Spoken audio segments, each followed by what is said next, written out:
I just woke up. Yeah, okay. I can't go to sleep at night. I don't know what the hell's going on. Is that a recent thing, or is that 6 weeks? 6 weeks like this. Wow. Yeah. Feeling the squeeze? Yeah, I went to bed, I think about 4. I fell asleep about maybe, I don't know. I was asleep 2 hours. I fell asleep about 6. Get up 2 hours, stay up, go back to bed, wake up at 3. 5 minutes till the show starts. My goodness. Yeah, okay. Yeah, that's why I needed 30 minutes. And then my computer wanted to reboot. Yeah, I did time to do some breath, so. Oh, you did? Maybe I need to learn that. I started doing some of that the other night. I've done it. I've never done it, through instruction. Yeah. But I did a session with Morgan last night. It was about an hour and 10 minutes. Hour and 20 minutes. We covered a lot of ground. It was pretty cool. We covered all the 9 bodies attached to the human, right? Like the physical body, mental, emotional, etheric template, astral, light body, and celestial body. And what, you're bringing them into alignment in that process, were you? I'm trying to remember. That was, I think, the objective was to raise them up. She facilitated. So there was some stuff that we had on the table that we did, and I was the person that went up, and she was a facilitator. But yeah, I think that was the objective, but it was interesting because some of them had nothing to say. And that was just maybe just for me, I don't know. And then some had information and mostly images. But anyway, there was a lot of stuff that went down, and I have a feeling that's why I got knocked out so good. Yeah, if you're going to play on those realms, it does tend to have an effect on the physical. Yeah, it does. Although it said something, there was something that came in that talked about, which body was it? It was one of the bodies. Let's see. So there's physical, emotional, mental. There was something that was asked, and then what came through was in regard to that, almost like we've reached a point now where the physical, it occurs in the physical first, and then it occurs, as a repercussion of that in the other realms or parts of it. Something like that. And I saw like this, and I've seen it before. Morgan actually drew this years ago. So it's like a cone on its side, right? So the cone's, like that, the wall of the cone, and then it starts like that, and then it comes like and gets smaller. Okay. So it'd be a true cone. You just have it like that. Almost like a megahorn. Those things cheerleaders use, right? Mm-hmm. So the big part is the higher self, or the other, comes in with the information, the code. It hits that small point, which is then is like a channel. It's like a channel, like a tube, where we integrate, and as I'm getting it, and then we've come out the other side now, right? But that also works the other way, because now we're sending information back through to our higher aspects. Yep. So I don't know, man. I just know we covered a lot of ground, and for the 9th night in a row, my dream state has been absolutely full, even though the sleep is an hour and a half, and then another 2 hours, and then back I got up at 3, so it would have been about 3 hours. So I got 7 hours of sleep over 13 or 14 hours. I wouldn't recommend it. Yeah. But there's a lot going on, and there's a lot of stuff on the table. It's nuts, Todd. I think. Is it? I think every time I have a conversation with someone over the last, since 2019, I've been like, shit's getting quite serious now. It's getting intense. It's requiring more.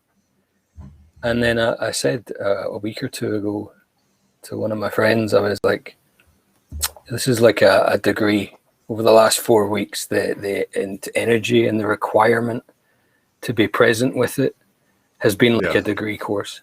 And I was like, yeah, we're passing the exam now. It's time to step through this portal and claim it. that was confident. Yeah.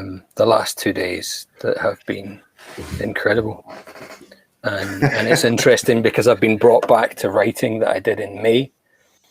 And from that writing, I've been unpacking it without realizing. And it wasn't until I reread it. And in fact, I'm going to read it out in a moment, if that's okay. But it's in unpacking all the work I've been asked to unpack over the last couple of days. It's taken me back to the validation of this experience I had back in May. And the requirement for presence from this place is, the request over the last couple of months has been, my experience has been truly to reclaim all of the parts of your heart that you've given away, that you've projected out, that you've let go of, that you weren't able to hold yourself, and you would hope that another one would be able to hold that and then drip feed it back to you in manageable pieces. That's been many people's experience, and certainly my own. And in say that again. So say that again. What you just said, that was good. So what most of us learned is that we, at a fundamental level, there's a belief we aren't lovable. Yeah. And that in so many aspects of our lives, we took our heart, our love, our joy, the things that truly make us us, and projected them away and out. And what most of us did was try and attach that to a person. And from attaching it to a person, what we've then done is ask them to drip feed it back to us a little bit at a time, because we aren't able to hold it for ourselves. Is it a person or anything outside of us? Like a country? It can be anything. Yeah, you know what I mean? Like a country or I don't know, I guess a religion, or really any belief. I don't know. Any belief can take this part of us, or we give it. Yeah, we give it. It's not that it takes it. We give it. Yeah. But the interesting part is when you bring it all back together. Yeah, I think that's what you were. I don't want to interrupt you, but that you asked the question, or you said something like that. That's what actually she was facilitating. That was part of it too? Is there anything else out there? And that's exactly what you're saying, right? I mean, bring everything back to you, which is bringing it every time you bring, let's say, something in the, I don't know, the emotional body or the mental body or the etheric body back to you. You are doing what you asked earlier. Were you trying to bring it into alignment, like all of them into alignment? Yes. I think for me, where it's got really interesting is that. Hang on a second. I just got to give a shout out to Lisi Freyland in Norway, my friend, because her and her beloved just got reunited after a long time. So, congratulations! Love can accomplish anything. And when you're done, I want to talk 444. Look, yeah, there you go. So when you're done, I want to talk about Lisi and Damon for a second, and something else that came in, and I just had it in my head, was something else you had asked about in regard to that. I'll remember, but keep going. Okay. Well, basically, for me, there's these pieces of our heart that we're being asked to reclaim, and that is very different to soul parts or to energetic attachments. It's a different thing. It's all attached to the same energy, but it's fundamentally our heart, our light. And I had assumed when I worked through so much of this, like so many of us have over the last month, that I was coming into alignment with me, with my heart, and with that now supercharged energy available to me, that I was ready to just go.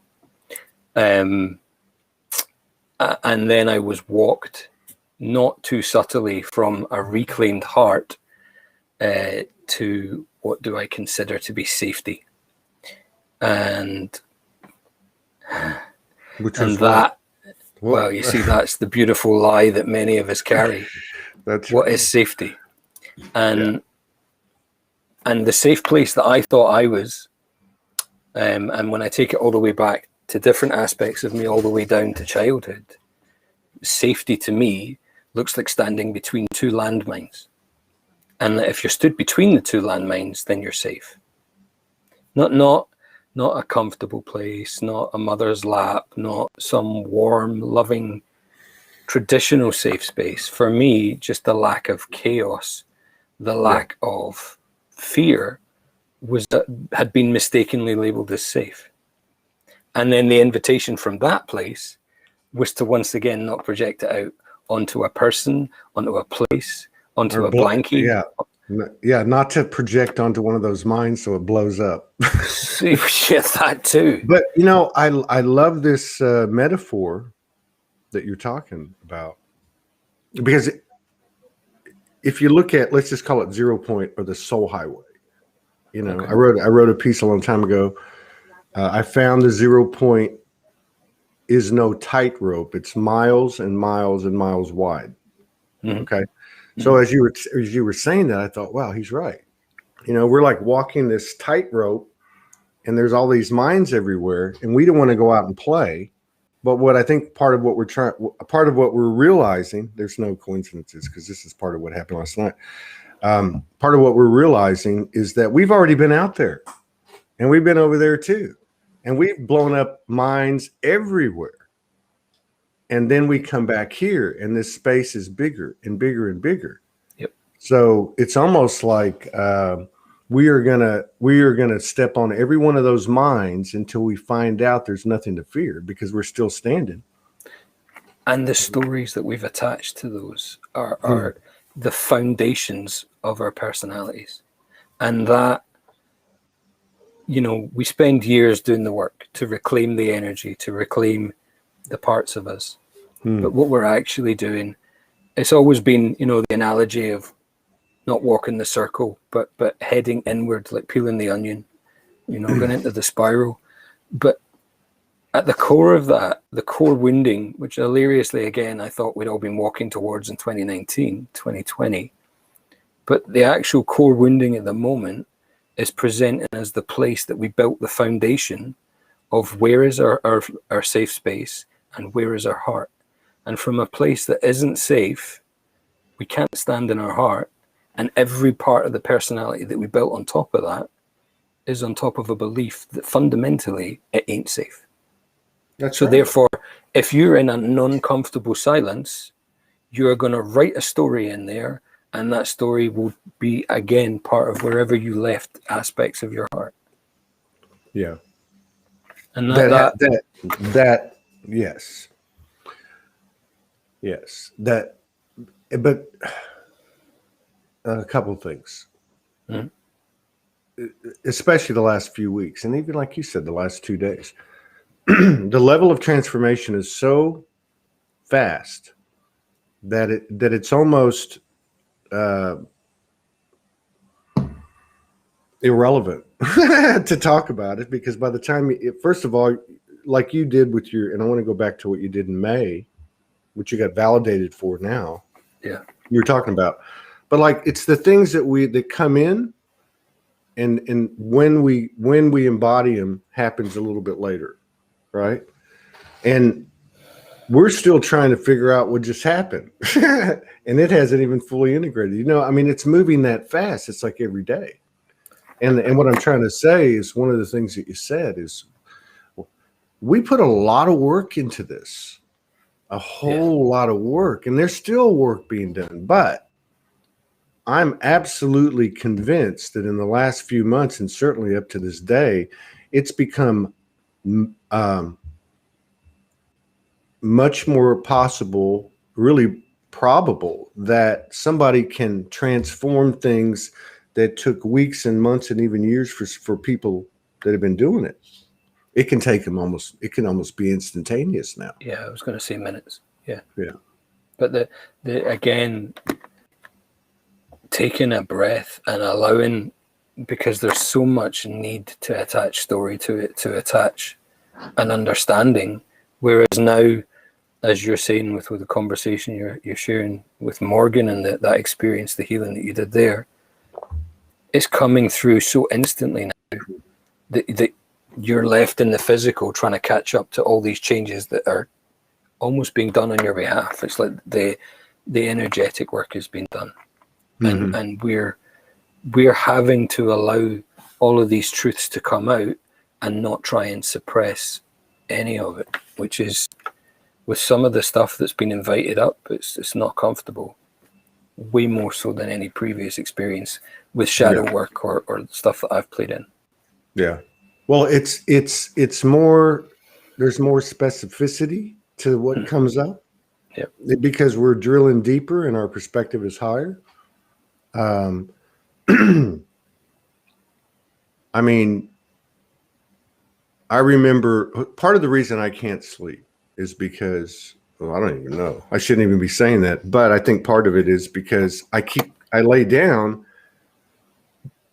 and when my mind goes quiet and there's no TV, not that it's on all the time, or, you know, I'm not distracting myself, which is another big factor these last few weeks. Like every single thing you do and why you do it's coming up, and it's sending you back to yourself and stillness.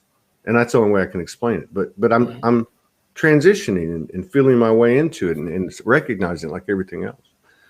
So anyway, last night or this morning, whichever sleep shift it was, I laid down, and I remember the sun was coming through, so it must have been about 6:30. And I remember connecting right away, and that's becoming something interesting too, because the ability to connect is more frequent and it's more, immediate. So what happened was, and this is a story, as the individual goes, so goes a collective. I got this download, and it was like instantaneous, and it said, "Do you realize what you guys have done?" I'm like, "What? Come again?" And it was like, "You have," because Morgan, we had this channel on a mountain in Utah at a friend's house in 2017, where she got it, and then I got it a few minutes later. We had made a promise to meet here on Earth and find each other, right? Now, again, as the individual goes, so goes the collective. It's not about Todd Morgan. So when the thing came in, it said to me, kind of like, you guys are underestimating how much work you've done and what you can do, right? And let us show you what you've done. And I understood in that moment that it meant all of us. That we actually planned this stuff, came down into a very dense atmosphere, and still had the ability to connect. And now there's a whole grid lighting up. Something's dramatically shifted, and those belief systems and stories, even in the moment that you're talking about, are fading away so fast. It's creating this new environment that's so foreign and alien. And we're talking about all the senses and the whole experience. That's where my mind's getting blown. Sleep patterns, not belief systems, but realities of what we're limiting belief systems, such as time, such as space. You know, I mean, there's all this stuff going on. That's where I'm, I guess, not moving into, but experiencing as these things that you're talking about, these little specific points of shadow and belief systems and illusion come up, as you said, these last 2 days. Yeah, and it's like I say, for me, it's gone beyond. It's gone beyond. Again, it's funny, isn't it? Because it's like, what do I call it today versus what would I call it yesterday or last week or last month? Because it keeps shifting, but it is that. It's the what am I being shown in this moment? How do I own it, love it, surrender to it, rather than just accept it and allow that energy to both move through me and then reclaim where I've given it away? And yeah, it's massive. And then learning absolutely that it's really time to speak. And I don't necessarily mean on a platform such as yours. I mean, just literally have the confidence to say, I'm massively triggered. I believe this, and I'm going to share this no matter how uncomfortable I am, with no concept of where the pieces fall after I say it. And not in an aggressive way, not in a screw you, but in a I'm loving me and honoring me. And if I don't speak what I'm feeling, what I'm seeing, then I am absolutely limiting the massive force of energy that is available to me if I speak my truth from my presence. Yeah. And I think, speaking the truth isn't just verbal, it's everything. It's your field. That's, I think what people are talking about and starting to experience it's more than your words. It actually is the way you walk. It's the way you carry yourself. It's the resonance of everything that you are. Yeah. Yeah. Yeah. And this is that new atmosphere I'm talking about. And it's yeah, not it's funny. I was going to say it's not a bad atmosphere, but I just want to point out one thing that you said. If we preface whatever we're going to say in a situation like you're talking about, because those seem to be the most potentially, hot, right? Yep. Delicate, because we're working our way through how do you handle these things, because we'll be in an environment where these things don't even come up. But when you say, I just got triggered, and maybe like, hey, no judgment, I just got triggered, I want to tell you what I got. I mean, like that type of frequency is, hopefully that's expanding rapidly, because that's awesome. It changes the world, because the lie can't hide in silence. It can't. It can only hide in silence. You speak and say, I'm triggered. Yeah. You're not then projecting it out and reacting to what the person says or doesn't say based on a set of beliefs that you're no longer unspoken. You're saying, I'm triggered. When you said this happened to me. You're taking total ownership for your experience, and you're saying, this is where I'm at with it. And it invites the other person to react, to respond, to be absolutely triggered by your insulting and insensitive words. Or in every situation I've experienced, for the person to say, oh my goodness, actually, yeah, I can see that you're triggered that way. Actually, what I meant was this, but what came across was that. I wonder if this is how we are eradicating judgment, because judgment both from the one side and the other. You know what I mean? I mean, that's the quantum field. So here's the speaking is a quantum imprint. It's just being spoken, because this is what I saw. Therefore, well, this is good. This is really good, Robert, because I'm like, if somebody says something, then it is being spoken, and it's not being projected in its bias and prejudice. You're actually saying, open the field. I've been triggered. Let me tell you what my experience is. And then I guess the other one would say, let me tell you what mine was. And now you have like a conscious, responsible and conscious quantum field to create in, which is cool. And it can still be triggering once you're in it, because then you can, an aspect of you, once you've both stood that you're triggered, and then you start speaking, but I think this and you think that, and one of us has to be right. And it's like, actually, often when we get past that triggering as well, we're both right, but we're like the three blind men playing with an elephant, each describing a very different thing. Yeah. And it's that. It's time to claim all of the bits that we may have worked from and through, and acknowledge, how many years have we said that the broken pieces of us that we put back together, those are the bits that are going to be where we help people, where we shine a light through ourselves and it becomes a superpower. How many years have we said that? And as we truly now step into the fundamental truth of what we believed subconsciously, even through this work, we are inviting others to stand in resonance with us. And from that presence, everything shifts. I think another thing that you bring up for me is, we talk about bringing these aspects back, right?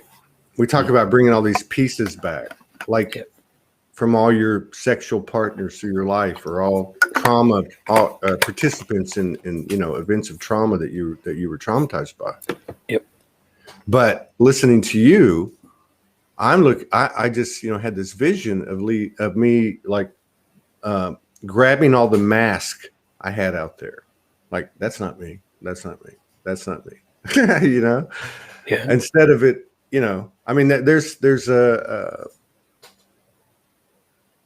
an honesty with yourself, people often talk too. I've had several people come on the show and talk about how, in one sense, how we have a different voice and a different demeanor with different people. Oh, absolutely. I'm a Gemini, and I've got more Gemini placements than anything else. And I consciously created personalities from a young age because I absolutely could not be Robert. It wasn't possible for me to stand as him as a child. And I didn't just like traumatized leave bits of me at certain ages. I actually consciously chose to create different personalities to keep Robert absolutely beyond safe and hidden. And reclaiming those has, again, it's been years of work, but the integration that comes from that, from truly reclaiming the aspects, not just that got lost, but that I created to survive and to hide in a public space in every setting. But again, the understanding of being able to see emotion on people's faces, being able to feel emotion that has been absolutely detached and disassociated from, as a huge gift that came from that work that I did. Yeah. Because work that you do. Work that you do. We didn't do anything. We haven't ED'd anything. If you don't die. Right. When I say work I did, what I mean is when I was trying to just function. Messing with you. You go. I'm just messing with you. But yeah, it's been quite amazing. So yeah, if you have a patience for it, I have a couple of minutes of writing from back in May. Yeah, so this is from May, and then you just experienced something connected to it in the last couple of days, right? Yeah, basically I wrote this in May. I'd been sat at the river writing, which was very much my want through May in the sun. Yeah. Really allowing the energy of my youth, and I mean my young formative years, to come forward and understand. I've talked about in my own mind for years mentally what I did, what I experienced, but I actually wrote about it, forgot about it, and then with over the work I've done in the last day or two, I was then asked by someone that I've been working with to reach into it.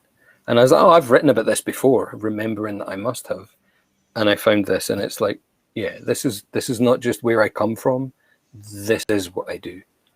And it's then invited me now to stand in the lie of safety came from this place. The lie of not being loved came from this place. So what you're telling me is you're about to come out. Yeah. Okay. Yeah, actually right. That. I get it. And it's an honor to be here to witness this and be a part of this. Give me 1 second. Talk to the people. I'll be right back, because if I don't get a cup of coffee, I'm going to fall asleep. And I want to be alert for this. Hang on, I'll be right back. Sorry, I'll just be a second. Thank you. Well, I don't have any one specific thing to say to everyone, so I suppose I can just sit here and share some tones with everyone. So, me standaroch toigenacht, ye agende standaroch, Yahweh achemen en astodoro biadaracht, Yochondo, me stenderecht en ochoigenadarachte. Go ahead. Let's do it. Oh, you're back. I was light language. We're good. I'll come back. Oh, you were? I'm sorry. Yeah, no. Go ahead. Continue the light language. Oh, okay. I can do that.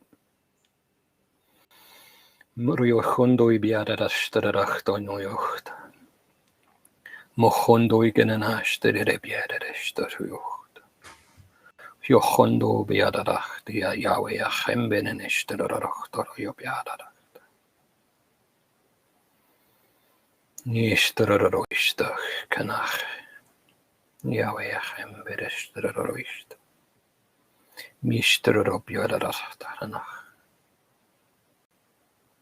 Konoyosta, Yachando bia, Mishterarabia, Mochondo. Man, that was powerful. And I'm both trying to be funny and serious, but if you ever do that with a woman, oh my God. I have. And not in the same place. And yeah, that's an experience. That's powerful. Yeah, who knew? You know, somebody asked, is this a pula? Pula. Do you know, I honestly, I don't know. I know it's an ancient language. You know, I call it light language. I've never gone to where it's from. I just know that I can do incredible work with both the masculine and feminine. And they sound very, very different. They have a similar tone, but the energy they impart is different. Yeah. I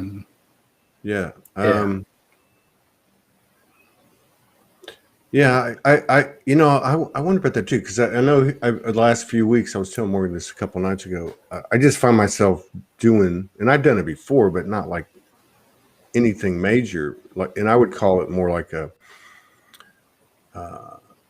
earth or organic type of thing. They're less kind of like yours sounds very organic to me, primordial.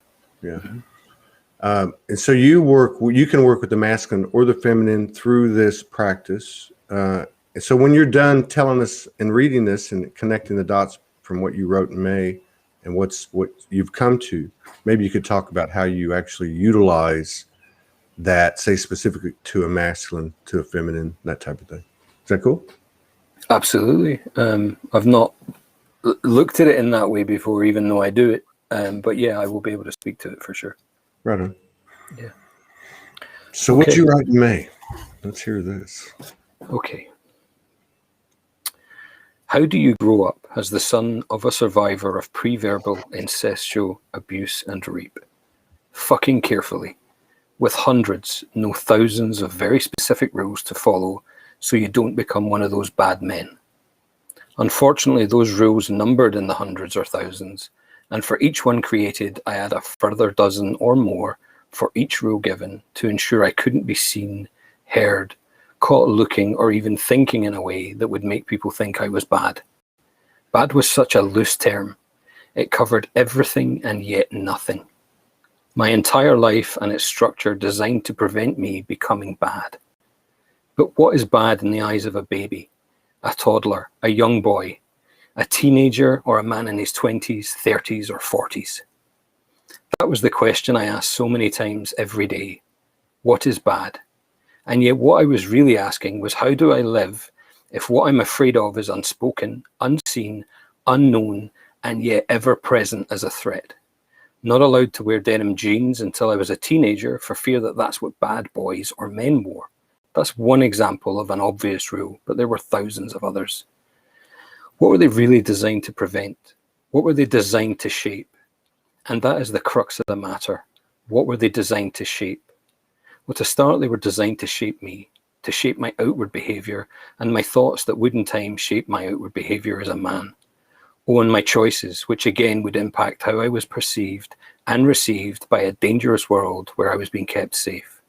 Or was the world being kept safe from me, from what I could become? Fuck.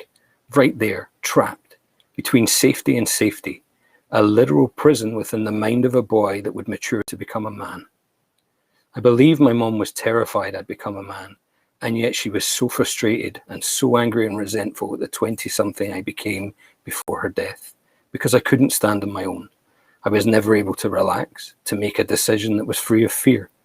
I'd get caught in logic traps with the smallest of decision where I literally became paralyzed with the fear and inability to make a decision because it would be judged by who never mattered.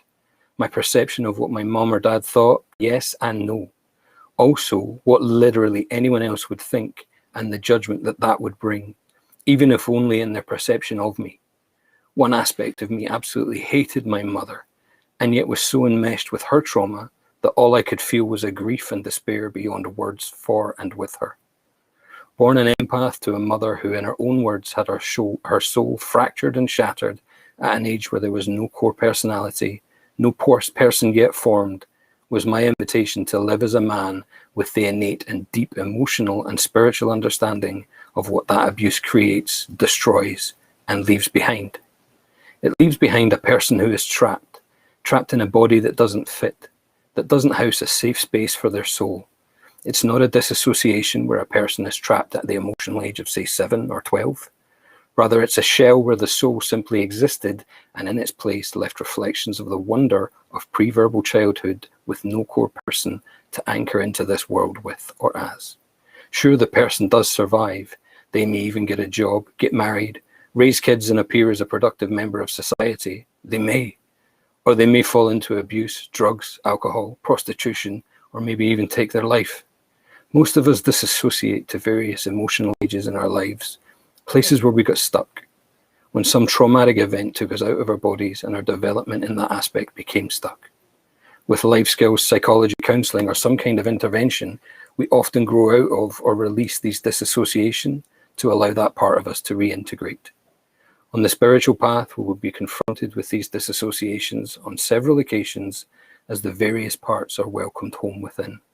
That is the spiritual journey, from trauma to wholeness and thriving in personhood and then spirithood, or spirithood to personhood, depending on your perspective.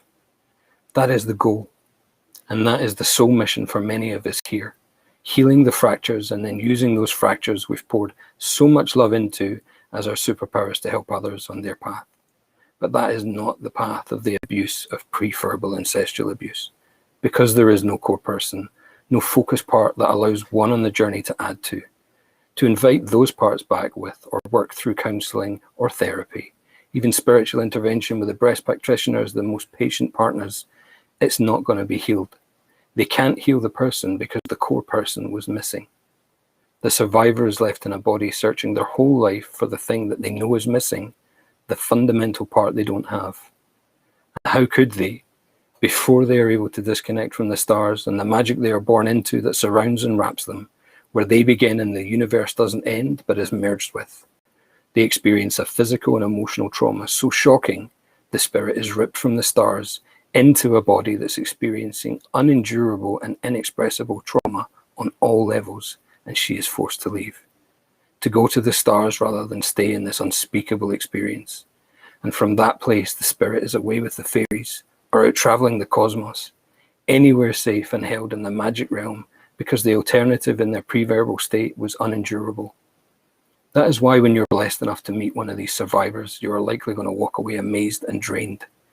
Amazed because they are able to see and describe the world in a way and innocence that most people can't reach, and yet draining because the person needs to feed, to mirror the energy around them so they can try to behave in or a manner that doesn't cause them to feel rejected or enhance the feeling they don't belong or fit in. This feeling is amplified through their lives through normal experiences, like family, special occasions, or going to the grocery store, because nothing is effortless from this place. The soul of these star babies is shattered and fragmented in such a way that they literally resonate and amplify the energy and emotion around them. Try to imagine that for a moment. You feel okay, and it's a super relative term, I accept that, and you know you need groceries. So you head outside and walk to the store, and as you're walking, you pass a young couple in love. You smile and you feel that love. Then an angry man shouts at another man in a passing car. You feel anger, fear, confusion, and vulnerable. And then you pass a homeless person who's shivering. Your heart breaks. A deep sense of hopelessness invades your being as tears well up from deep inside you. So you stop and give the person some change in a smile, and that person meets your eyes and sees their pain mirrored in those eyes. It's like looking in an actual mirror, one that reflects the despair of a traumatized life back at them. They take your hand, acknowledge being acknowledged for maybe the first time in decades. You gather yourself and get to the store where a frustrated middle-aged man is thinking about where it went wrong. Or worse, he's avoiding that question by judging each of the people entering the store. And as you see him, you turn away and look down. Not because you feel hate towards him, not at all. You look down because you feel his judgments, his frustration, and it is amplified in you. You know you don't fit in, and that somewhere, somehow, you lost something that most people have. So you get past him and walk around the store feeling all of these disassociated emotions that aren't yours. You're only not aware that they're not yours because you can feel them, and you amplify them, not because you want to, but because that's what star babies do. Only again, you don't know this. So a trip out of the place you live in isn't just popping out. It's an invitation to feel so many things that become yours as you make your way in the world outside. A simple grocery run becomes a marathon of overpowering feelings, emotions, and most of all, unspoken traumas reflected and amplified back at and through you. Because your connection to source is jammed wide open and there's no anchor that most people, even traumatized people, have. You reflect and amplify emotions that others displace because they can't and won't feel them. And it's not that you choose to pick them up, and you could be trained not to. It's that your very essence reflects and amplifies the energy around you. And trapped, unspoken energy is so much more powerful than most people realize. I was raised by one of these star babies. I was enmeshed in her trauma. But the gift was the ability to feel, amplify, and see the emotions of others, unable to recognize or feel themselves. That is my gift. It is no longer my curse because I've been facing these demons for a lifetime. Finally recognizing the gift and what the muck was that was dirtying the lens of my light. I don't need to hide anymore. I am a child of God. I am a child of the universe who chose a painful and difficult path so I could shine a light on the unseen, the displaced, and the disassociated emotions others couldn't or wouldn't speak to. My story and the path I've walked are my credentials. I love life, I love you, and that is my choice too. Thank you. Thank you for sharing that. I don't know how to say it, but that was pretty amazing. So that, you know what that means? I do not. That's Gaelic for, and so it is. Like a blessing. Amen. That's Gaelic. Thank you. They know how to say that on Outlander. That was amazing. Was that your tipping point when you wrote that? Is that when you just put your hands in there and said, fuck it, I'm going for it?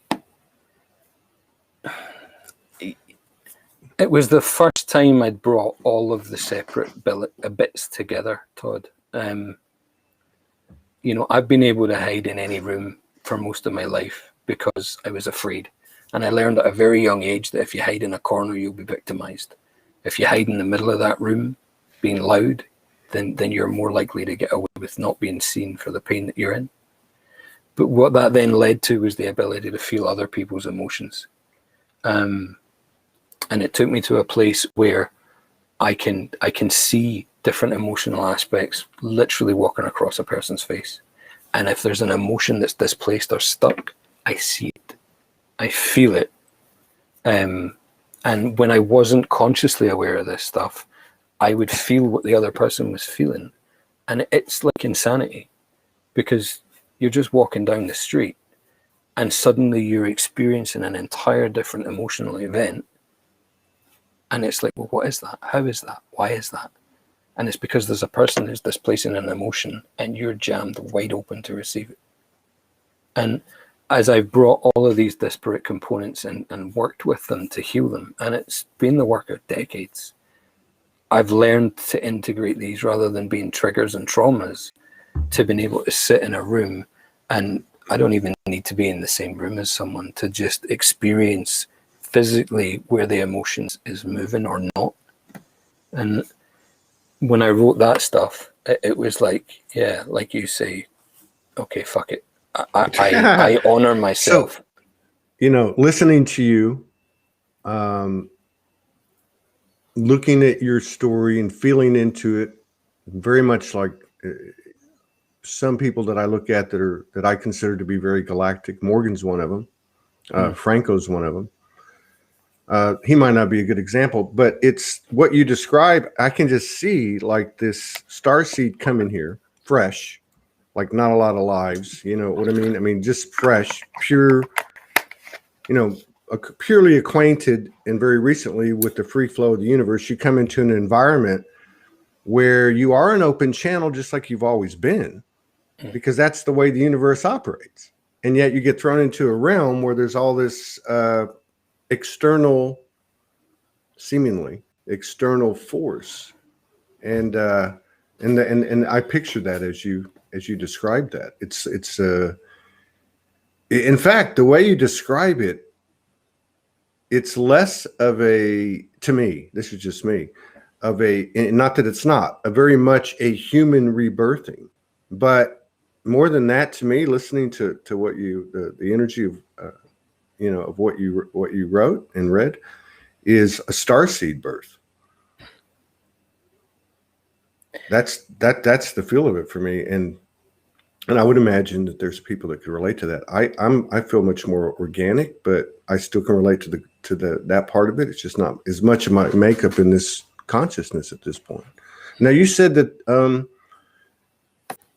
something just recently happened that reconnected you to this writing in this moment, right? Yeah. So this writing is describing the thousands of rules that I believed were given to me, how I would be perceived, how I wasn't to stray from these experiences because I would be judged and found lacking or damaged as a man in some way.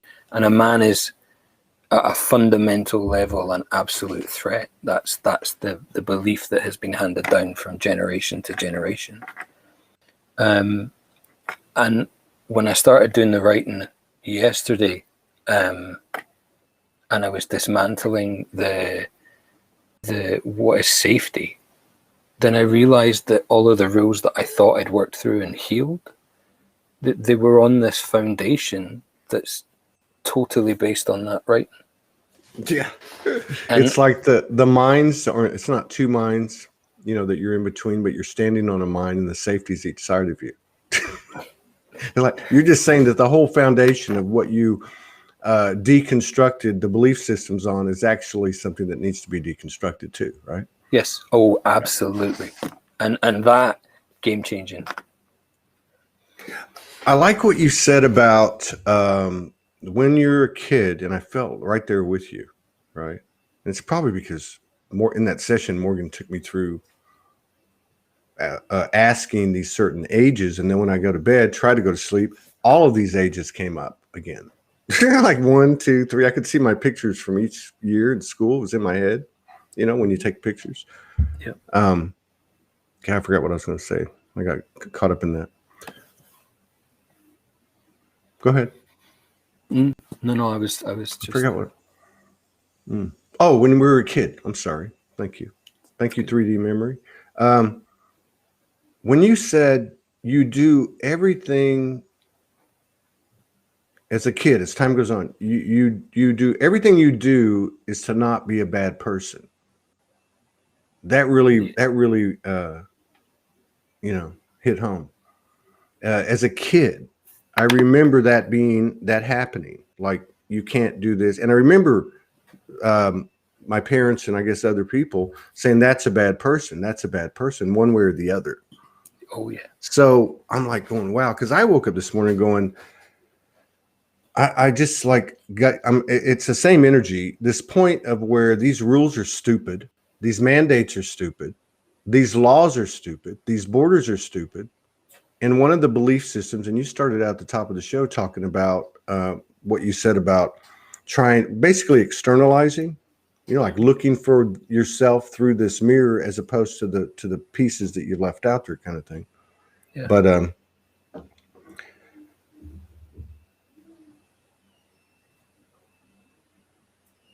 I think at the beginning of the show too, you said, what the hell? I mean, like, we can talk about this, but it's very much. I got to go to sleep tonight. And when I'm going to wake up tomorrow, I'm going to be another day into this process. And that's not to deflect from the absolute moment that this is. Because this moment, I'm standing absolutely in my sovereignty and my truth. I'm sharing my heart with you. And there is such resonance there. We're each invited to be present with it. And yet, I know in this process that we're being squeezed into at the moment. And, full moon tonight as well, if that resonates with people that are watching it, it certainly resonates for me. It's an incredible cosmic alignment at the moment that is saying you've done the work, good, because there's more to do. Or you've had a breath, yeah, there's another piece. And if you try and, it's a really interesting balance between allowing the emotional aspects and the energy to move through and not attach a story to it, whilst at the same time reclaiming the energy from those experiences as they each come up. And yeah, you know, we've put in so much work, and it's now time to, it feels like it's time to double down on our own love for ourselves and say, I believe I have value. I believe I am present. I believe I have a gift to share and a resonance to be with for others to choose to hear it if it resonates with them. And in standing in my divinity, in the I am presence of my heart, I'm inviting others to stand in theirs too. And it can be amazing how some will withdraw from that energy because it doesn't resonate with what they're here to work with and on. And others will be drawn in to find their own healing. You know, it's not that, oh, come find a healer. We talked about this before. You know, it's not come find a modality, a healer, and the healer will fix you. It's come be in my presence and allow me to reflect back to you your heart, but without the trauma that you're carrying on it at the moment. And when we do that, we step into our divinity in flesh. And it's even moving beyond that. It's just two or more people saying, hey, let's come into this space together and create a mutual space with pure intention. Like that in itself is aligning. I mean, everything's changing. Yeah. The story, even the term the story or stories has taken on different meaning. Mm-hmm. There's so many meanings to everything. And one of them for me is, it's like the story is the gold, but there's two types of the story. One is the story as in I can't detach. And the other one is, look at this fucking gold, right? Yes. So part of me is like, I can't deal with the frequency of a story, but there's another part of me that picks up on that other side of the story, the gold, you know, the higher perspective, the detached from the story, verbalization, or whatever you want to call it. Now, you had mentioned that through this powerful light language, that you could work with either masculine or feminine, or I guess the whole as well. But you mentioned that, and I said that I'd like to hear about, you know, how that works. And you said I hadn't thought about it, but I think I can explain it. Do you think you could take us that direction and see what comes up? Yeah.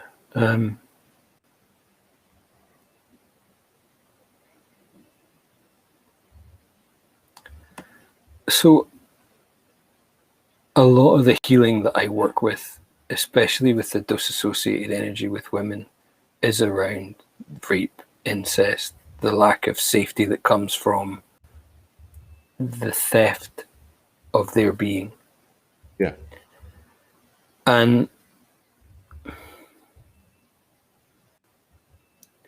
interestingly, that when I create a space where the feminine is able to find safety because what she's feeling is the reflection of her heart back at her, but without that trauma, without the trauma and the story attached to it.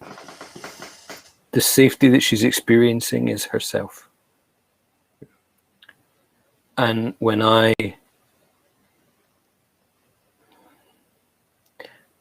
we reach a point in the process where I'm literally holding the energy in my hands of the confused feminine, the trauma, then at that point we can wash it clean. And I wash the energy by both physically manipulating it with my hands and inviting the person to push any of the trauma that they're feeling in that moment out of them. And then I use the light language to invite this aspect to return to wholeness.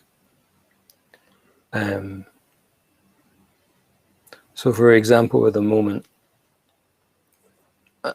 this is collective, it's not any one person's, but I'm holding this feminine energy here.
Jeez, dude. That's, yeah.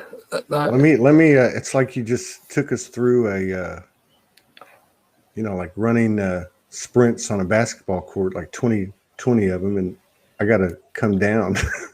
That was like you've been jogging for 2 hours. So, thank you very much. That was perfect. So much of the explanation, most of the explanation, came through the language itself, which was very cool. Yeah. So when I look at you, when I said earlier, oh, you're coming out. Now you'd mentioned this when we did a show before. I don't know if you said it specifically, but you had been in Canada, you went for a visit, COVID hit, and you had all this time, and you talked a little bit about that. There was a hint of I'm coming out, which has been a lot of the energy you're seeing this year, particularly with women. Yes. So when I said that a while ago, that again was more based on what you're not saying, right? I mean, what you're carrying, the energy you're carrying. So like what type, because I know where you were energetically, like when you came on, you know what I mean? Like even when you talked to us last time, how you were last year to where you're at now. How has that affected your connections, people, relationships? I mean, some people talk about relationships coming and going and reforming. It's been a big thing for Morgan and I. I was taking this in last night. Another reason I couldn't sleep, because I was being shown, as there is, always an open field in front of us. But in this moment, this is what this last shift was for y'all. This is what it is to y'all, both as people and as a couple and so on. So with all that type of powerful energy, how's that played out with you? What's so funny? I could probably write this, and maybe one day I will. It's how's it played out with me? So my COVID experience is going to be different to a lot of people's, because I gave up my condo and almost all of my possessions after I qualified to be a breathwork practitioner in 2019. And I was in Canada at the time, And I set an intention that I was going to have a shamanic death and rebirth, a new year at the end of 2019. And I was married to a Canadian woman at the time.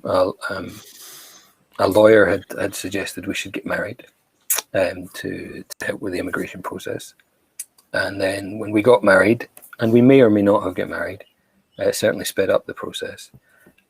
Went to see the lawyer, and the lawyer was like, I was mistaken. Yeah, being married ain't going to help. And interestingly, we were like best friends who lived together. And it was challenging for us both, because there was this, when we met, we were both very physically broken beings, and we helped each other to get to a place of healing physically, where most, or if not all, of the physical stuff passed. And so at the end of 2019, I was back in the UK, getting ready to go on this shamanic death and rebirth. And we had a conversation on the phone, my wife and I, and she said, I don't think you'll ever be enough, but I don't know if that's the case. And we both cried, and I said, I think we both do know I won't be, because our wants have both changed. And so I went off to the death and shamanic death and rebirth. And whilst there, I met someone who witnessed for me the unfolding and opening of my heart. And I witnessed it for and with her. And it became immediately apparent that I understood on an emotional level something I'd never had. So I ended up phoning my wife and saying, my heart is opening. It's opened with another. Nothing had happened at all, but it was just like having felt that depth of love, that depth of passion, and experienced it in my hands as an energetic experience. It was a case of, we should part. So we did. And then 3 months later, I arrived in Canada to get divorced and then meet the person that I'd been on this shamanic experience with. And I arrived a week before COVID. I arrived a week before the borders closed. And instead of staying for 3 months with a friend of hers and then seeing if we got on, we ended up moving in together and living 24/7 in a small loft space. And we went from this incredible experience of absolutely holding space together and this movement of energy to becoming the perfect mirror outside of that experience where we'd met, to becoming now a perfect mirror of every issue that neither of us had resolved to that point. And it took us to incredibly challenging and difficult places, but not because of COVID, which was my point. My experience every day with COVID, I'd set the intention that the year that I wanted to go to the forest every day and to drink Starbucks, and the local grocery store had a Starbucks that was open inside. And so my life didn't really change.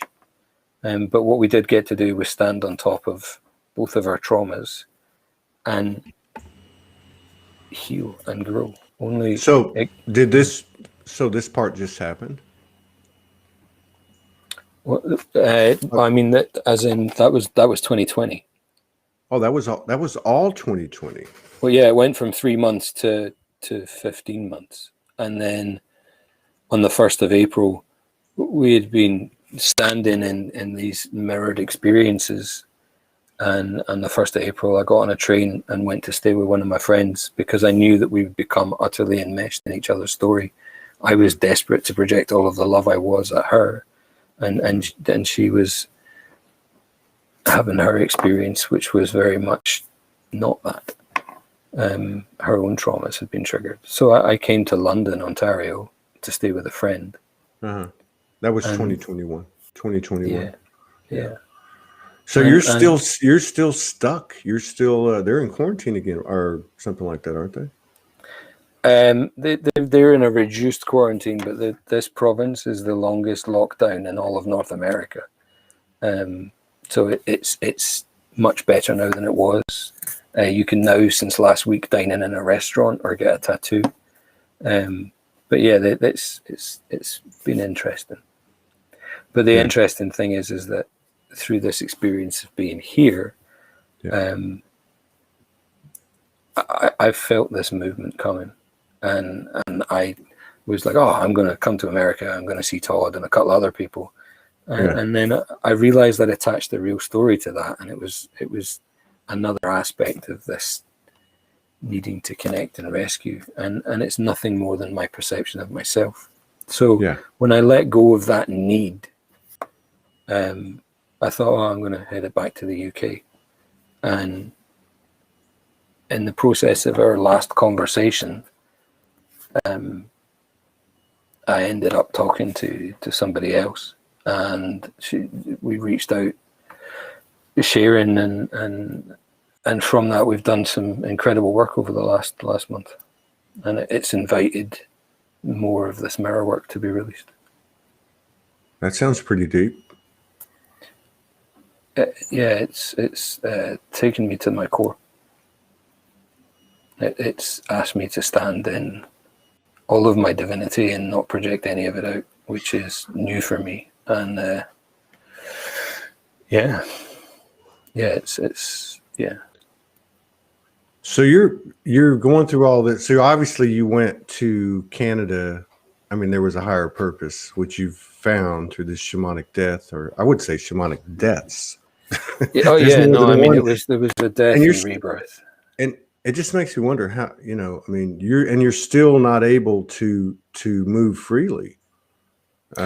See, again, I don't really know how to describe that, because here in this place that I am in Canada, I've got total freedom to come and go as I wish. Starbucks is still open, and my wants are simple. But I mean, like, to go, where do you live? Scotland, Ireland, Scotland. Well, like I say, my home address is Scotland. Yeah. Yes, but you can't. I mean, are there a lot of you can't go back? No, I can now. It's changed. You can now. Okay. As of I think it was a week today, 10 days. It's in the last week or two. It has changed, and I have booked a flight, and I'll be leaving Canada in 2 weeks. Oh, far out. Yeah, far out. That ought to be, like full circle, like heading back. When you arrive, hitting the ground, walking on the earth. Scotland. There's a different resonance.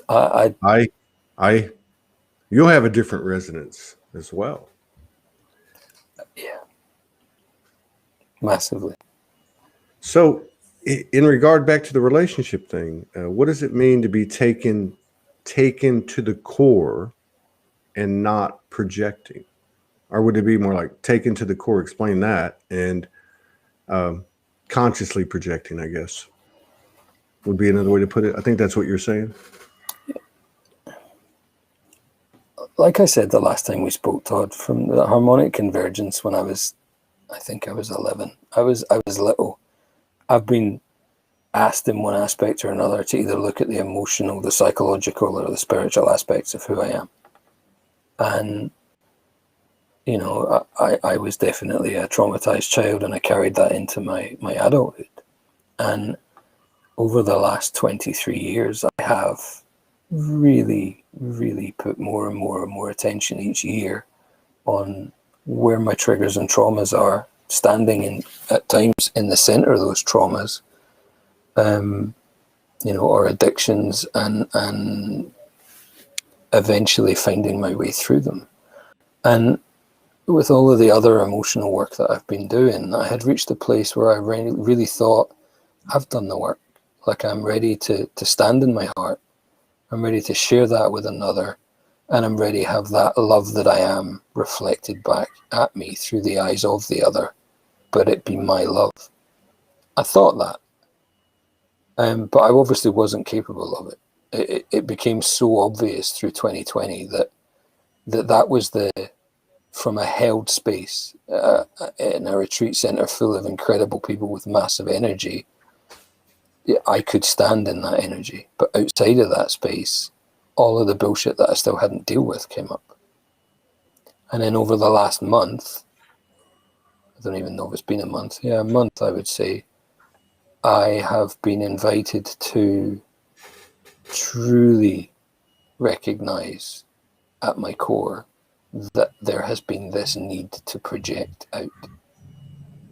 That even from where I thought was a healed space, I still wanted to give away my energy because I didn't believe fundamentally I was a safe space for my heart to live. And when you meet a mirror that reflects that love that you are back at you, rather than taking the love that you're trying to offer out, it truly invites you to feel the power of your own presence and own it for you rather than because of what the other person is offering. And that fundamentally is a totally different experience. Because it's so easy to say, I have all of this massive love. I'm going to give it all to you. And if you could give it back to me in manageable sizes, that would be amazing, because I ain't worthy of all of this in one go. It would blow my whole world apart. So I'll give it to you. Only that person is then has this amazing innate known knowledge that if a man presents them with that much, there is something unspoken behind it. And the unspoken is, I ain't safe because I can't hold it. And what I've been invited to do over the last month is not project my love out. So how I would describe it as my heart is on fire. Yeah. But what I'm seeing and giving to the other person is the reflection of that light rather than that light. Yeah, you're not projecting your previous belief systems of love.